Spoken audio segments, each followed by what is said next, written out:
Jessica, the Furry Family Coach, and thank you so much for being here with me. In this video, we're going to be talking about how to work from home with a dog and actually be productive.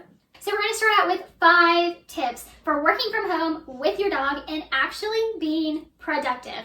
The first tip I want to give you is to start out every single day playing and training and spending time with your dog. So get up and go for a walk. If you're not able to go outside and go for a walk, then play in and around your home. Take toys out with you to a park, and take the time while you're out on your walk or while you're walking around inside of your home and train. Now, you can do this based on time or based on distance that you're walking, but let your dog, if you can go outside and take a walk, actually sniff and smell all the smells. And every so often, you can either set a timer or just decide when we get to this point, we're gonna stop and I'm gonna ask for a cue from my dog, whether that's a sit or a come here. Let your dog go, the full 6 feet away from you on their leash and ask them to come back to you and reward that with a treat. What this is gonna be doing is not only working your dog's body physically by going out on a walk, but it's also gonna be working your dog's brain, both by letting them smell because they're taking in and processing all the smells that they're smelling,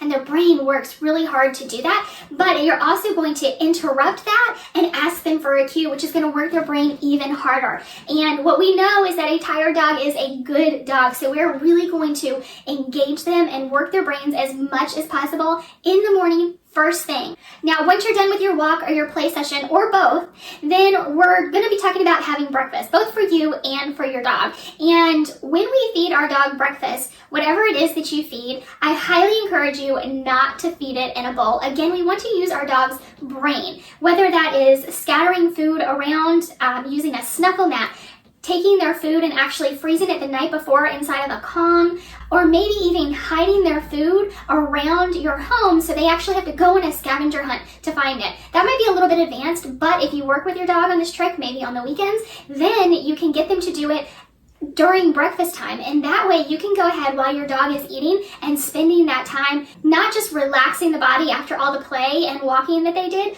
but continuing to use their brain to actively work to get their breakfast. This is going to occupy them and they are going to tucker out for a while so you can spend your morning getting stuff done. The third tip I have for you is to set a timer. Once you and your dog get on a routine, and I highly suggest you really start working in a routine as quickly as possible. By the way, if you want some other suggestions of how to be productive while working from home, I've been doing it for 6 years, and I have another video on my other channel that is not specifically about dogs, but just tips and tricks to actually be productive when you work from home. So I will put that link in the description below. But again, that third tip is to set timers. Work for 50 minutes and then play for 10 minutes. So set a timer for 50 minutes at a time and actually just work as much as you can for that 50 minutes, and then get your dog up in that last 10 minutes of the hour. Get your dog up. Go walk, go play, go do something active with your dog. So you're getting your body going, you're getting your dog's body going. Continue to work on training. If you're working on specific cues, then go ahead and do that. Have fun and learn different tricks with your dog. Spend some time every single hour. Get a break in for you, get a break in for your dog, and then they're going to be much more relaxed and happy to just spend the next 50 minutes while you're working content, laying down, because you wore them out in that 10 minutes of the last hour. The fourth tip I want to give you is to keep your dog on a routine. So if you're not used to working from home and you anticipate going back to work, or even if you have decided, or maybe you and your boss have decided, or you're working for yourself now, that you are going to continue working from home, that's wonderful. But what I highly encourage you to do is to keep your dog on a routine. First of all, keeping yourself on a routine is going to help you be more productive, but also keeping your dog on a routine is going to help them to learn and realize when you need your time to work and when it's time for them to engage with you and play. And this is going to be, dogs are very similar to toddlers, and toddlers really, really thrive when they have a routine in place. Dogs are exactly the same. They need a routine. They need to know when it's time to play and when it's time to rest, and they will very quickly acclimate to whatever routine you set up for them. So definitely keep your dogs on a routine. My fifth tip, and the final tip for this video, is to set aside some alone time for your dog. And now, I recommend this for everybody because it is going to help instill confidence and self-reliance in your dog. However, if you are in a position where you anticipate going back to work, physically leaving your house every day or 5 days a week and going into a job. Right now, a lot of us may be in a situation where we are working from home, but we anticipate going back, physically leaving our homes and actually going back to a job location. And one of the things that I can see happening, and a lot of other people as professional dog trainers can see happening, is that our dogs are going to get so attached to us being home 24 hours a day that there's a possibility that a lot of dogs may develop separation anxiety when their pet parents or owners go back to work. And we want to prevent this. We don't want to deal with it once it happens. We want to intervene now and prevent it from happening. So I highly recommend setting aside some alone time for your dog. And this could actually be multiple times a day. This could be in the morning when you're feeding them their breakfast. This could be in the evening or afternoon.